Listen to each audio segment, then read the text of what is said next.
This week on the Unofficial Podcast, we go into depth on the Jazz 10-game win streak. Talk about how they're becoming a threat to the Western Conference champion, LA Lakers. And how long can the streak last? This is the Unofficial Podcast.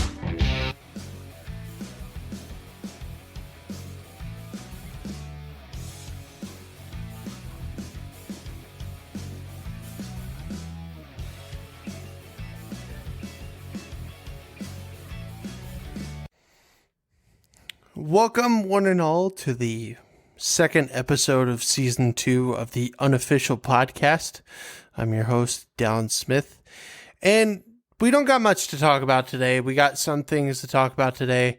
I'm going to be honest, I think this season might actually just be a Utah Jazz season. So, we'll have to see what happens, but for right now, I'm just going to talk about the Jazz today. We're not going to be talking about much more than that. We're going to be talking about this 10-game win streak they're on, how dominating they've been, how wrong I've been actually picking games, how the Jazz are title contenders, and how long can the streak last. This isn't going to be a packed show. I want to make this half hour or less than a half hour. I'm going to try to do something like that so I can get the videos up and so that I can really, try to be a little bit better with the podcast, because I just feel like with doing it as long as I was doing the segments, some of them were getting like way too short or like way too long. So we're just going to condense it. Maybe this will turn into just a Jazz podcast. I have no idea. But here we go. Jazz are on a 10-game win streak. It is the, I believe, fourth time in the past 4 years the Jazz have been on a win streak like this. I'm going to be pulling up the stats and everything because I got to have stats, man. I got to have the statistical analysis, which isn't like a ton. Again, it's just the points and how the games have gone and things like that. Jazz have beaten some pretty quality teams along the way. They beat the Bucks. They beat the Cavaliers. The Hawks are a playoff team. The Nuggets are a playoff team. The Pelicans twice. They've beaten the Warriors, a playoff Knicks team, and the Dallas Mavericks, which they do play the Dallas Mavericks tonight at 8 o'clock on ESPN. And we're doing it in dominating fashion. The Jazz have won, I think, all but it looks like, let's see how many one-digit games they've won. I think it's just one in this win streak. Yeah, one game where they didn't win by double digits. They're playing so focused, so well, and they are now the number one seed in the Western Conference with 25% of the season done, and also 25%, 25% of the season done, basically, yeah. So in 18 games, the Jazz have climbed up to the number one seed. This is the first time they've done this, I think, since 2002 or 2007, something like that, where the Jazz were like that close. They had a really good year that year. I remember because that was the last time the Jazz went to the Western Conference Finals, and the Jazz are looking like the best team in the league. Like I said, they're dominating most every game. I believe it was only a select few. I think it was like one or two games where the Jazz did not get up by 20 points on their opponent. And every game during this win streak, I think except one, which was the New York Knicks game, the Jazz have gone on a 10-0 run. And every game this season that the Jazz have gone on a 10-0 run, they're winning the game. They haven't lost the game yet. So the Jazz are just doing it in a dominating fashion. They will be without Mitchell again tonight. They were basically without Mitchell on Tuesday, and they were without Mitchell on Wednesday, officially. Like, Mitchell played the game Wednesday, but he was super ineffective. He just wasn't that good. But, the Jazz figured out a way to pull out the Knicks game, which I thought, to be honest, was so far, even with last game with Mitchell not playing at all, was the most impressive win of the season, because the Knicks were basically getting everything they wanted in the first half. Austin Rivers was going off. Mitchell was struggling. and the Jazz still found a way in the second half to win that game, and they won it by 13 or 14, I believe, something like that. And the Knicks they couldn't stop them in the second half. And the Mavericks couldn't stop them. And from what I understand, and I think we're going to be probably seeing the same game plan tonight, I don't see too many adjustments with this, is that the Mavericks actually had the right game plan. They I don't think are good enough defensively to take on the Jazz. They were guarding our shooters and letting Rudy have everything he wanted. And he had 25 points or 29 points, 20 rebounds, 3 blocks, and 3 steals. I think he had a couple of assists along the way. He had by far the best game of his career, if you want my honest opinion about that. Let's look at how many assists he had. He actually had 1 assist. So in that regard, that wasn't very good, but he played insane. And to me, that just is the value of Rudy Gobert, because it's like, dude, we got to guard shooters. Now you're just opening up for a talented offensive and defensive player like Rudy Gobert to go in and dominate like he did. I've never seen him dominate like that, but he has elevated his game, I think, to another level that really does help the Jazz and really does make it so that he's worth the $205 million. I think if you're not thinking that he is worth the $205 million, you're crazy. I mean, just that game alone, and maybe not alone, but how he's been playing this season defensively, I think he's taking it personal with Shaq. I think this whole team is taking it personal with the Nuggets loss in the summer that they had to think about all summer. And also the fact that, Shaq has said the things that he said, and the loss to New York. I really think the loss to New York really kind of helped them perpetuate to where they're at, where now I think they can contend for a championship. I'm not saying they're going to win it. We're in January. It's almost February, so we're almost the second month or third month into the season. So, I mean, like, the Jazz are doing it. The Jazz are playing so well right now that it's just unbelievable how well they're playing, and they're way above everybody in statistical categories. And this is, again, with the last 2 games, really with not your best scorer, your best player on the team playing the games. So this is a great team, and it's the best team in the league right now. I've had a few people argue with me that it's the Lakers because they have LeBron James and AD. That is a stupid argument. I'm sorry. Right now, if you're looking stat-wise and you're looking at not only the stats, but you're looking at how the streak is, how they're dominating the games, how they're winning a lot of games, how they're first in the standings. This is the best team in the NBA as of January 29th, 2021.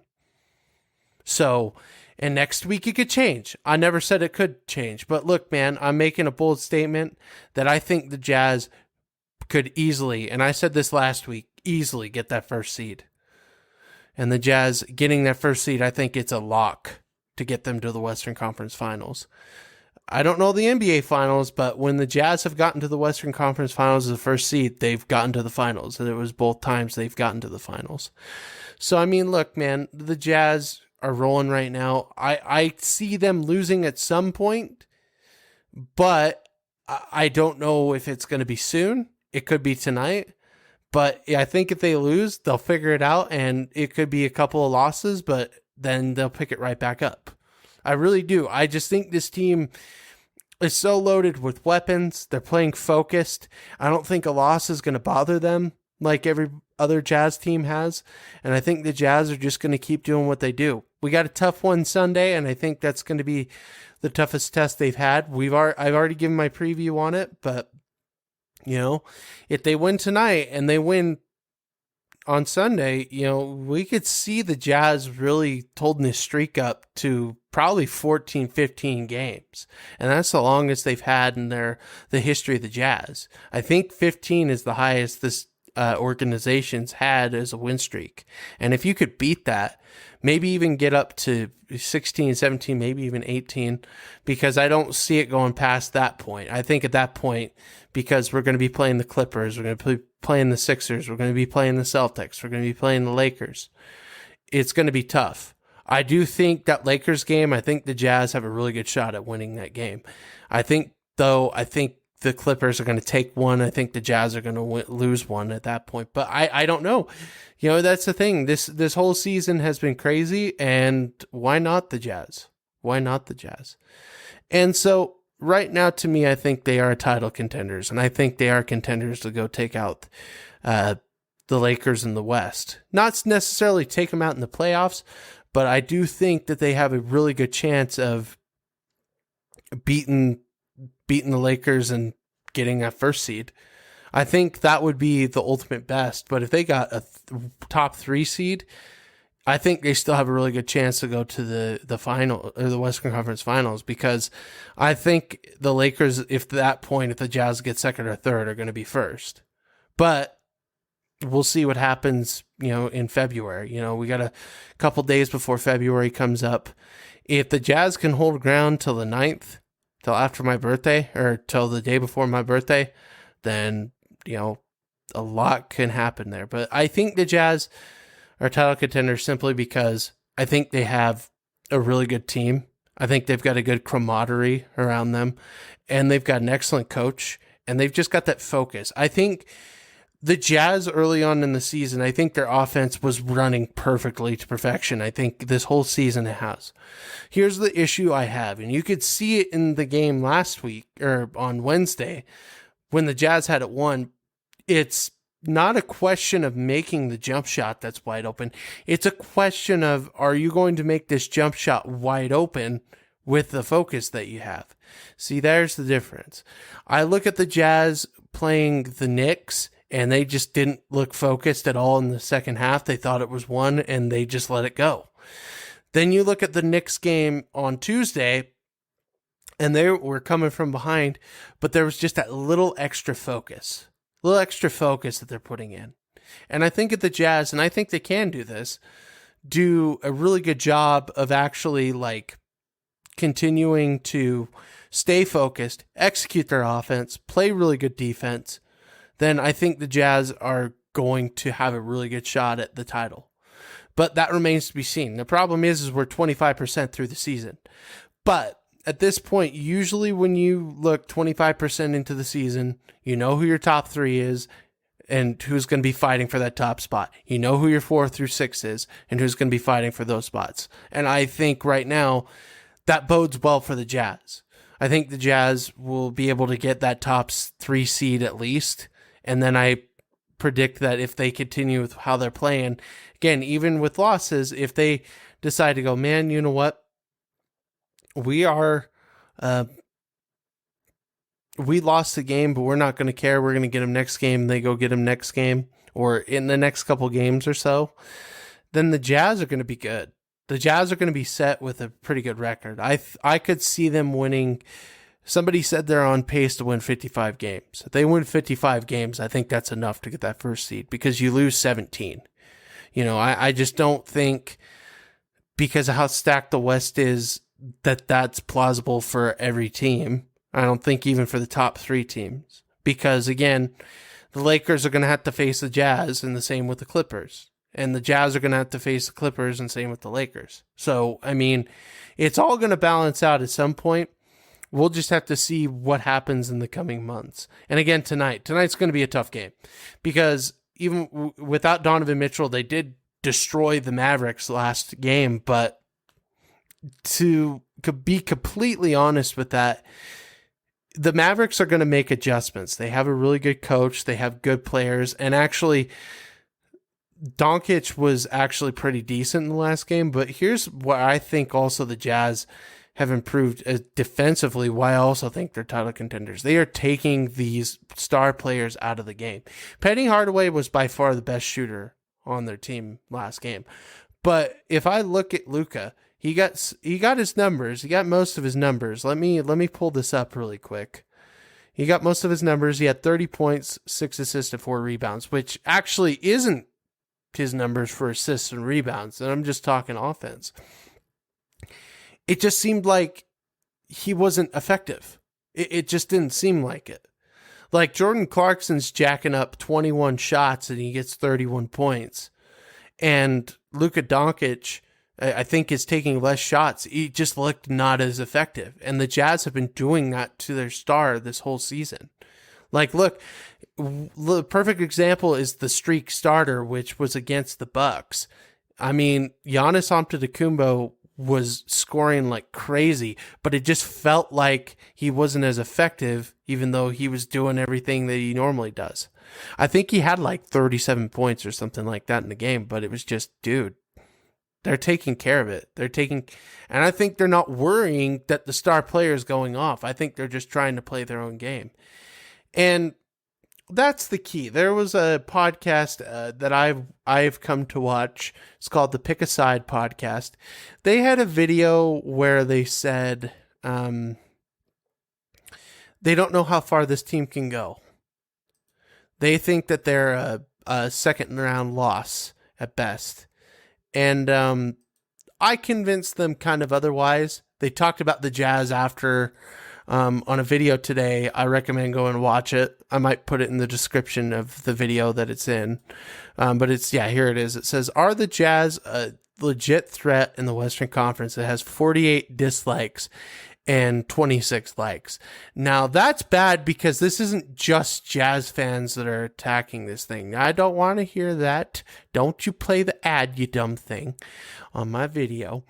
But there was a take that I super agreed with, and I want to read with why I think the Jazz are title contenders. I think the Jazz are on an atypical journey. I understand what y'all are saying, but at the end of the day, it's superficial. Yes, most of the time, superstars carry a big athletic two-way dynamic wings argument works. But because they usually check out with things going into a deeper level, star players in general are what they need because they're usually consistent. Any dude in the NBA is capable of having a big night. But can they do it night to night? This is why a couple of superstars are more reliable than a team composed of a collection of good talent. 72, 82 game season. Must win multiple 7-game series to win a championship. You do the math. Important high-level consistent play is key.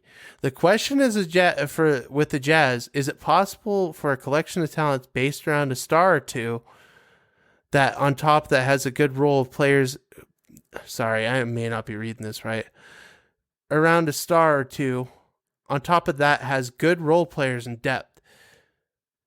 First place, you look, it's been done before, to which the answer is yes. The 05 Pistons did it without a true superstar, but with amazing starting five and good depth, but that's mostly it.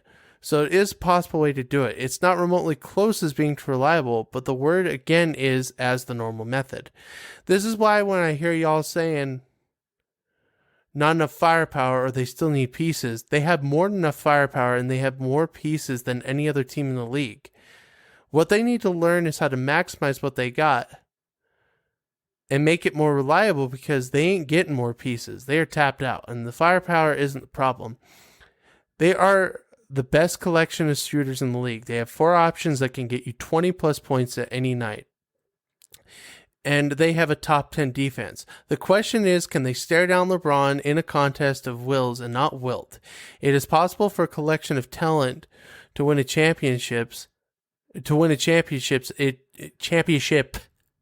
It's just a much harder road to follow. The Jazz do have this depth. The Jazz have this 20-point-a-night thing that this guy is talking about. If you really think about it, and I heard this a lot before the Jazz got their 10th win, that it's like, dude, the Jazz just don't have enough firepower. And I'm still hearing the Jazz need another piece to be title contenders. I don't think that's true. I think if you're looking at it right now, the Jazz have technically 4 superstars on the team. Or stars. Let's not call them super because according to the TNT guys, superstar does more than scoring. And they have to play defense and do all these stats and everything. Whatever. Okay, I'll just say star because superstar tends to rub people the wrong way. You have 4 stars on your team. I would argue Mike Conley, Donovan Mitchell, Rudy Gobert, and Jordan Clarkson are 4 stars on your team. And you could argue Bogey is going to get there at some point. He is going to probably be the Klay Thompson on offense because he shoots so well. And I don't think this 36, he's shooting 36% from three. I didn't even know this. That's not bad. In the NBA, like, I believe it's 32% is the average, or 35.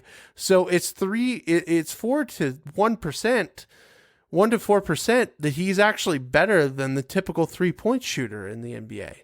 So Bogey, once he gets it going, I just see the Jazz being a little more crazy. Like, it's like right now they're playing super well, but once you get that guy going, now you got 5 guys that legit could get 20 points for you. You have 5. You got Donovan Mitchell, you got Rudy Gobert, you got Jordan Clarkson, Mike Conley, and Bogey. And I think still right now you have 5 guys. Here's the thing. The only team to win a championship with no All-Stars was the 04 Pistons. But I think the Jazz are going to have 2, especially at least 2. If you get first place before the All-Star break, the Jazz could have 3. I think Mike Conley could definitely be an All-Star. I'm just not really set on that. I don't think it's going to happen, but it is something that could happen. But I'm just saying, man, like, look, if you really don't think the Jazz are a playoff lock, they really need to have another star, because here's the thing. You have to trade Jordan Clarkson or Rudy Gobert or Donovan Mitchell to get that star. You have to trade money for money. And people are like, let's get Bradley Beal. Let's get Zach LaVine. I'm sorry, man, but like, I think this team right now, with how they're sitting, this is a championship contender. This is a championship team. This is what Dennis Lindsay had promised us a year ago, or 2 years ago in 2019, that said this team is going to be really good, and it's going to be a team that we're wanting to, basically try to win a championship within 2 years. I'm not saying they're going to do it this year, but think about it. You get to the Western Conference Finals, or you get to the NBA Finals, I think the Jazz are going to pay Mike Conley. I think they'll dip harder into luxury tax to pay Mike Conley. Or Mike Conley might just stay. You're going to have this team for a long time. You already got Donovan Mitchell locked for at least 4 years. You got Rudy locked for 4 more years, after both their contracts. So technically 5 years. You got Jordan Clarkson for 4. You got Favors for 3. You got Bogey for 2 more after this season. This is going to be a good Jazz team for a long time. But for right now, they're doing everything that they possibly can to get this first place. And I'm sorry, folks, but if you're going to convince me that what I watched a couple of nights ago against the Dallas Mavericks to what I watched with the Lakers last night, where they played a 4-win Pistons team and lost, where the Jazz didn't do that, and I get what everybody's saying, Anthony Davis is out. I don't care. Honestly, quite frankly, that argument is stupid to me. Because you have freaking LeBron James. You have the best player in the NBA. If you have the best player in the NBA and you're playing against a 3-win team, there's a no-brainer. It should just happen. They should just win. I'm sorry, I'm holding them to a higher standard because they won the championship last year. So I'm sorry. And people are saying, well, they had 2 months off. The Jazz had 3 months off. So you're telling me that because the Lakers had 2 months off, we should just give them excuses? Nah, I'm not buying it. Sorry. You cannot convince me that they're not a better team than the Jazz. The Jazz finished their season, I believe, in August. And then they had to freaking get ready in December. So let's see here. August, September, October, November, December. Okay. 3.5 months. But still, 3 months. 3 months. 3.5 months. They've had to prepare. How many months do you usually get after the finals? Okay, so we're gonna look at that on a normal thing.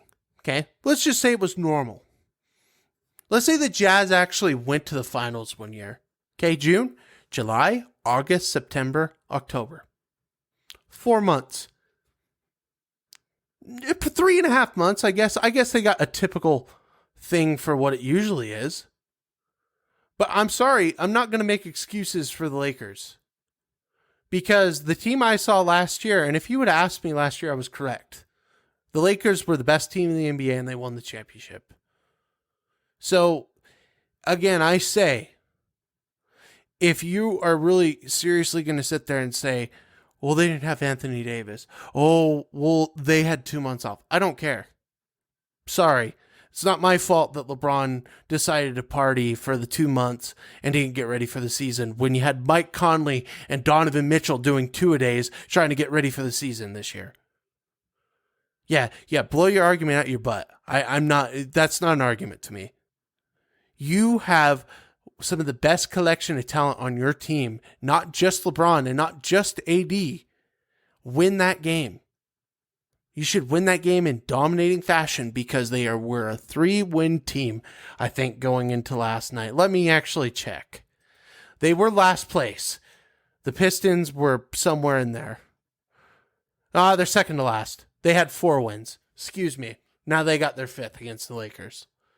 I'm sorry. There's just no excuse. That's why I got super pissed off when we lost to the Knicks. Because it's like, dude, this is unacceptable. You're trying to win a championship. Your goal is to win a championship. What do? You beat these teams. And then they lost to the Knicks. And I was like, dude, I could understand the Nets. I could understand the Nets even without Harden. I get it. They're a great team. They freaking blitzed you and pummeled you, and we lost that game. Fantastic. I understand that the Jazz lost and they hadn't figured things out and the Nets should have beat them. Full on, full force. I understand that loss. But when you go into like the Knicks, who have been historically bad for a long time and were one of the worst teams in the league last year, going into this year, and you lose to them, and your goal that you're saying at the offseason is, we'll be back, we're going to win a championship after losing to I don't think the Nuggets were better than the Jazz last year, to a team that was worse than you. Because again, throw out the argument, oh, they made it to the Western Conference Finals. I don't care.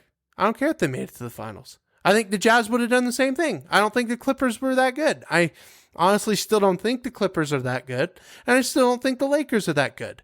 Show me something that tells me differently. Because every time I watch the Lakers, and even against the Bucks when they dominated them, I still don't see it. I'm sorry, I don't. It's not even a case of me being blind. I have watched the games. I have been watching the games closely because the Jazz were picking up steam to get this first place bit. I'm sorry, you shouldn't have made it close against the Cavaliers. You shouldn't have lost to the Pistons. And if all intents and purposes, you're in a better conference, you shouldn't have lost to the 76ers. You shouldn't have had to come back to the 76ers. Should have even been closer, or you should have dominated them. Okay? That's what I think for us. If we, honestly, we could probably lose to the Bucks because, they're legit. And I think we probably could lose to the 76ers because they're legit. If you lose to them and it's close, fine. But don't lose by 12. Don't lose by how much you lost to the Pistons. And don't sit there and tell me that because LeBron had himself and Kentavious Caldwell-Pope and Kyle Kuzma and who's the short guy? That number 4. I don't remember. And Montrezl Harrell and Pau Gasol, that they shouldn't have beat that Pistons team because they didn't have Anthony Davis? And that you're saying that the Jazz aren't better than the Lakers? Come on. I'm not buying it. And I don't care if I'm naming one game. I'm not buying it. I'm not buying that they're the best team in the league. That's garbage to me. The Jazz have played so many other better teams than the Lakers have played, especially as of recently, and they beat them. And they beat them soundly. And they've gone up by 20 to most of the teams in this 10-game win streak. I think it was 2, 3, maybe 4 times they didn't go up by 20. So, and I think it was one time. I think it was one game. And I'm correct on this, I think. That the Jazz did not beat a team by double digits in this win streak. And that was the Nuggets game. So you could understand it was close because the Nuggets are kind of getting it together. But here's the thing. Let me go to the free throw percentages for that game. Let me just go to it. Oh, we were at 57%. We missed 12 free throws. It's 109 to 105. Okay? You do the math. It's a 121 to 105 win if they make all their free throws. Not saying they're going to, but they still beat the Nuggets. They shot 40% from three, and that's what carried them to a win. This is the best team in the NBA. And the stats and what I've seen don't lie. Let's move on with that and go to our final segment here. The final segment is just how long can the streak last? And I've kind of already dove into it. But I'm going to predict, honestly, I think it ends, for me, looking at it, because I think the Jazz are going to win tonight, and I think the Jazz are going to win Sunday. I think realistically this ends on the 9th of February. It's realistic, because if you get past the Mavericks, you get past the Nuggets, you play the Pistons again, which I just pointed to where they should win. You play the Hawks, which again, I think, even though they're a playoff team, you should win. You play the Hornets, which again, I think you should win. And then I think the Pacers game will be a little bit closer, but I think it's a game you should win. Then it's the Celtics. That's the one I worry about. And then it gets into the harder point of the schedule. So, I mean, look, man, it could end tonight, but I'm going to be honest, I see it going a little bit further than that. Let's preview the 4 games for next week, and then we'll call it a video. We'll call it an episode for this week. So the Jazz play the Pistons. I'm going to predict them on the February 2nd. I'm going to predict they win 119 to 100. The Jazz will play the Hawks. I believe they'll beat them 121 to 101. The Jazz will play the Hornets. I'm going to say that they beat Gordon Hayward's Hornets 115 to, let's say 95. And then the Pacers game, I think, is going to be a little bit closer. I think they win this game 109 to 105. And then that's it for that.